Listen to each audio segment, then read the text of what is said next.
پیارے پیارے اسلامی بھائیوں، تو اس کو اس کی عبادت میں، ذکر میں، درود میں گزارے، ان لمحات کو ضائع نہ ہونے دیں۔ بلکہ دیکھیں نا، اب تو کچھ دنوں کے بعد میرے آقا کی ولادت والا دن آنے والا ہے۔ دنیا میں کسی کی ولادت کا دن آتا ہے تو تحفہ دیتے ہیں نا، تو کیا نبی پاک کو تحفہ نہیں دینا ہے؟ تو آئیے حضور علیہ السلام کے لیے تحفہ تیار کرتے ہیں، اور تحفہ یہ تیار کرتے ہیں کہ آج سے روزانہ میں بھی، آپ بھی، ہمارے گھر والے بھی، بچوں کے ساتھ بھی مشورہ کریں، اپنی فیملی کے ساتھ مشورہ کریں کہ آج سے روزانہ سب 1200 بار درود پاک پڑھیں گے، تاکہ نبی پاک کی ولادت والے دن حضور کو درود و سلام کا تحفہ پیش کر سکیں۔ نیت کرتے ہیں انشاءاللہ۔ ہاں، ایک بار اور یاد رکھیں، غریب اور مسکین جو ہوتا ہے نا، وہ اپنی حیثیت کے مطابق تحفہ دیتا ہے، ہاں، مگر اس کے مقابلے میں جب بادشاہ تحفہ دیتا ہے تو وہ اپنی شان کے مطابق دیتا ہے۔ ہم حضور کو تحفہ دیں گے اپنی حیثیت کے مطابق، مگر اس کے بعد جب حضور عطا فرمائیں گے تو حضور کی عطا کیسی ہے؟ پوچھو اعلیٰ حضرت سے، بریلی کے تاجدار سے۔ وہ کہتے ہیں، میرے کریم سے گئے قطرہ کسی نے مانگا۔ دنیا میں کسی سے دریا مانگو نا تو قطرہ ملتا ہے۔ آپ کسی کا کہیں، یار میں بڑی پریشانی میں ہوں، میری مدد کرو، آپ جو بھی مدد مانگتے ہیں وہ اس میں سے تھوڑی سی دیتا ہے۔ مثال کے طور پہ کوئی بہت قریبی دوست ہے، آپ کو ضرورت ہے، آپ کے لاکھ روپے چاہیے، کہتے ہیں 5000 لے لو، 10000 لے لو، مانگو، دریا ملتا قطرہ۔ مگر آقا کی شان کیا ہے؟ میرے کریم سے گئے قطرہ کسی نے مانگا، تو دریا بہا دیے ہیں مدنی نے، دریا بہا دیے ہیں، دربے بہا دیے ہیں۔ تو اب تیار ہو جائیں کہ سرکار کی بارگاہ میں صلی اللہ علیہ وسلم ہم نے درود و سلام کثرت سے پڑھ کے تحفہ پیش کرنا ہے۔ اللہ مجھے بھی، آپ کو بھی کثرت سے درود پاک پڑھنے کی توفیق عطا فرمائے۔ محبت کے ساتھ درود پاک پڑھ لیں۔ صلو علی الحبیب صلی اللہ تعالی علی محمد صلی اللہ علیہ وسلم۔ آج میں نے آپ کو حضور علیہ السلام کی ولادت سے 55 دن پہلے کا ایک واقعہ سنا۔ حضور کی آمد ابھی نہیں ہوئی ہے، حضور دنیا میں تشریف لانے والے ہیں۔ اور دیکھیں، دنیا میں جب بھی کوئی بڑا ایونٹ ہوتا ہے نا، کوئی بڑا معاملہ ہونے والا ہو، اس کا بڑا اعلان ہوتا ہے۔ زیارت معصوم میں نے آنا تھا تو آپ نے کئی اعلانات کیے ہوں گے، کئی جگہوں پر پیغام پہنچائے ہوں گے، کیونکہ آپ کو یہ اجتماع کرنا تھا، ٹھیک ہے نا۔ اور اگر یہ اجتماع آپ کو کسی بہت بڑے میدان میں کرنا ہوتا تو آپ اور تیاری کرتے اور اعلان کرتے۔ اب اللہ کریم عز و جل کے حبیب علیہ السلام نے دنیا میں آنا ہے، اور اس شخصیت نے آنا ہے جس کے سبب یہ کائنات بنی ہے۔ ہاں، میں اور آپ تو اس دنیا میں ہے نا، یہ صدقہ ہے جناب رسول اللہ علیہ السلام کا۔ اور یہ میں نہیں کہہ رہا، یہ حدیث قدسی ہے۔ اللہ کے حبیب علیہ السلام فرماتے ہیں کہ رب فرماتا ہے، لولا کلمہ خلقت الافلاق، اے محبوب، اگر میں تجھے نہ بناتا تو یہ کائنات ہی نہ بناتا، نہ سورج بناتا، نہ چاند بناتا، نہ ستارے بناتا۔ اس کا مطلب میں اور آپ جو دنیا میں ہیں، یہ صدقہ کس کا ہے؟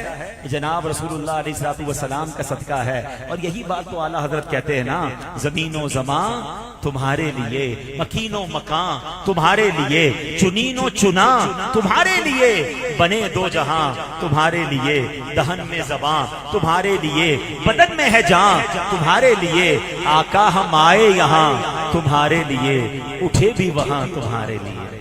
اب حضور نے آنا ہے، ان کی ولادت ہونے والی ہے، تو پھر اعلان کیسا ہوگا؟ ایک ایسا اعلان کیا گیا، ایک ایسی گونج پڑی ساری دنیا میں کہ کعبے کا رکھوالا آنے والا ہے۔ واقعہ کیا ہوا؟ سب ذرا یاد رکھیے گا، یہ واقعہ ہے نبی پاک علیہ السلام کی ولادت سے 55 دن پہلے۔ کتنے دن پہلے؟ یہ یاد رکھیے گا، کیونکہ میں نے آگے جا کے آپ سے دوبارہ پوچھنا ہے۔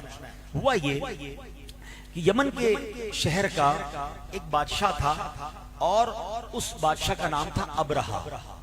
اس بادشاہ کو بڑی تکلیف تھی کہ یہ مسلمان کعبے کا حج کیوں کرتے ہیں۔ لوگ جا کر کعبے کا، نبی پاک تو تشریف نہیں لائے تھے، مگر اس سے پہلے بھی لوگ کعبے کی تعظیم کرتے تھے، تو یہ کعبے کے پاس کیوں جاتے ہیں؟ میں کعبہ ہی گرا دیتا ہوں تو پھر کوئی اس کا طواف ہی نہیں کر سکے گا۔ تو اب ہوا یہ کہ وہ ہاتھیوں کا لشکر لے کر مکہ پاک میں آیا، مکے کے قریب پہنچا اور پہلا آرڈر یہ دیا کہ جتنے مکے کے لوگوں کے جانور ہیں وہ سارے جانور قبضہ کر دیں۔ اب آپ گاؤں کے لوگ ہیں، آپ کو پتا ہے کہ بہت سارے علاقوں میں مال و دولت جانوروں سے کاؤنٹ ہوتی ہے کہ کتنے جانور ہیں آپ کے۔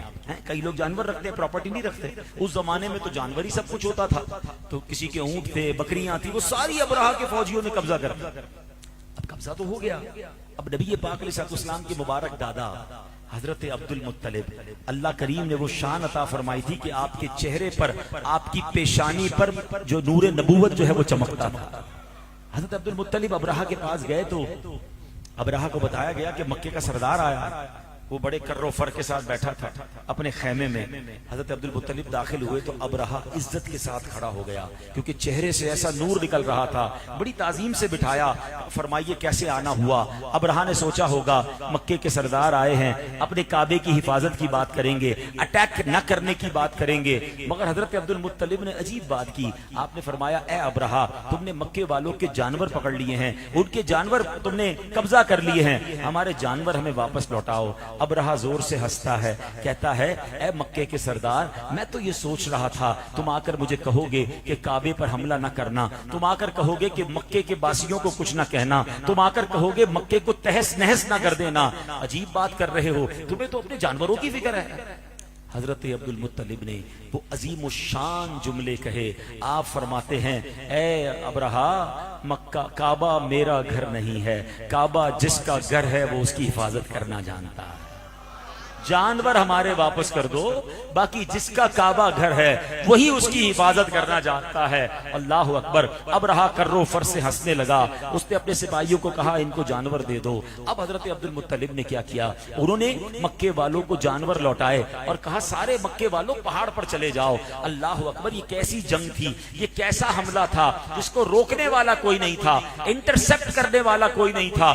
سارے مکے کے لوگ پہاڑوں پر چلے گئے۔ اب اکیلے حضرت عبد المطلب کعبے کے پاس جاتے ہیں، کعبے کی دیوار کو تھامتے ہیں اور اللہ کی بارگاہ میں کریا وزاری کرتے ہوئے عرض کرتے ہیں مولا، ہر بندہ اپنے گھر کی حفاظت کرتا ہے، اے مولا تیرے گھر پہ حملہ ہونا ہے، اے اللہ اپنے گھر کی حفاظت فرما، اے اللہ ان غیر مسلموں، ان بے ایمانوں کو بتا دے کہ اسلام کی طاقت کیا ہے، اے اللہ تجھے اپنی قدرت کی نشانیاں دکھانی ہیں۔ روتے روتے دعا کرتے رہے اور پھر آپ خود بھی پہاڑ پر چڑھ گئے۔ اب راہ کے لیے کھلا میدان تھا، کوئی روکنے والا نہیں تھا، اور اس زمانے میں جنگ جو ہے وہ اونٹوں پر ہوتی تھی، گھوڑوں پر ہوتی تھی، ہاتھی پر نہیں ہوتی تھی، یعنی وہ اس زمانے کے حساب سے سمجھ لے سپر پاور بن کر آیا تھا، مقابلے میں کوئی نہ آ سکے۔ اللہ اکبر۔ اب صبح ہوتی ہے، اب رہا اپنے ہاتھیوں کو آرڈر دیتا ہے کہ جانا ہے اور کعبے کو صفائے ہستی سے مٹا دینا ہے، اس عمارت کو ڈھا دینا ہے۔ مگر اللہ کی شان دیکھیں، جو ابرہا کا اپنا ہاتھی تھا نا، بہت بڑا جسیم ہاتھی، اس کا نام محمود تھا، وہ ہاتھی کو کہتا ہے اٹھو کعبے کی طرف چلو۔ ہاتھی کعبے کی طرف جانے کی بجائے الٹا چلنے لگ گیا، بڑی کوشش کرتا مگر وہ کعبے کی طرف ایک قدم نہ بڑھاتا۔ یہ اسی ششو پنج میں تھا کہ اس میرے ہاتھی کو کیا ہو گیا ہے، یہ چل کیوں نہیں رہا۔ مگر اللہ اکبر، اب رب نے اپنی قدرت کی شان کیسے دکھائی۔ دنیا کا دستور ہے میزائل کا مقابلہ میزائل کرتا ہے، ایئر فورس کا مقابلہ ایئر فورس کرتی ہے، آرمی کا مقابلہ آرمی کرتی ہے۔ جناب ہاتھی آئے ہیں تو مقابلے میں کوئی بڑی چیز آنی چاہیے جو ہاتھیوں کو تکلیف دے سکے، جو ہاتھیوں کو روک سکے۔ نہیں نہیں، میرے رب نے کوئی بڑی چٹانیں نہیں بھیجی، میرے رب نے کوئی بڑے بڑے جانور نہیں بھیجے، رب کریم نے چھوٹے چھوٹے پرندے ابابیل بھیج دیے۔ ابابیل ایک مٹھی میں آ جاتا ہے، اتنا پرندہ ہوتا ہے۔ اتنا چھوٹا پرندہ کتنا بڑا پتھر اٹھائے گا؟ اس کی چونچ میں یا اس کے پنجوں میں چھوٹے چھوٹے کنکر ہیں۔ مجھے بتاؤ یہ کیسا کمپیریزن ہے؟ کیا کنکر ہاتھی کا کچھ بگاڑ سکتا ہے؟ اللہ اکبر۔ دنیا والوں کو رب نے اپنی قدرت کا یہ پیغام دیا کہ میرا رب چاہے تو چھوٹے پرندے کے چونچ یا پنجے میں رہنے والا چھوٹا سا کنکر نہ صرف ہاتھی بلکہ ہاتھی پر موجود جو بندہ ہے اس کے بھی پرخچے اڑا دیتا ہے۔ اور ایسا ہی ہوا. اب ابابیل کی ٹولیاں آئیں اور پتھر پھینکے جانے لگے. اللہ اکبر. علماء فرماتے ہیں ہر پتھر پر فیل سوار, ہاتھی سوار کا نام لکھا ہوا تھا. پتا تھا اس پتھر کو کہ کس کے سر پہ جا کے لگنا ہے. آج دنیا کہتی ہے, دنیا نے اتنی ترقی کی کہ گائیڈڈ میزائل آ گئے ہیں, ٹارگٹ گائیڈڈ میزائل ہیں, ٹارگٹ ڈال دو میزائل وہیں جا کر لگتا ہے. میں آپ کو 1500 سال پرانی بات بتا رہا ہوں. ہر پتھر گائیڈڈ میزائل تھا. اسے پتا تھا کہ کس ہاتھی سوار کے سر پر گرنا ہے. اس سر پہ پتھر گرتا تھا, اس بندے کو کاٹتا تھا, ہاتھی کو کاٹتا تھا اور زمین میں پیوست ہو جاتا, اور سارے کے سارے ہاتھی پرخچا اڑ گئے. کوئی کعبے کے قریب نہ جا سکا. گویا یہ پوری دنیا کو ایک پیغام تھا کہ کعبے کی طرف میلی نظر نہ اٹھانا, کعبے کا رکھوالا آنے والا.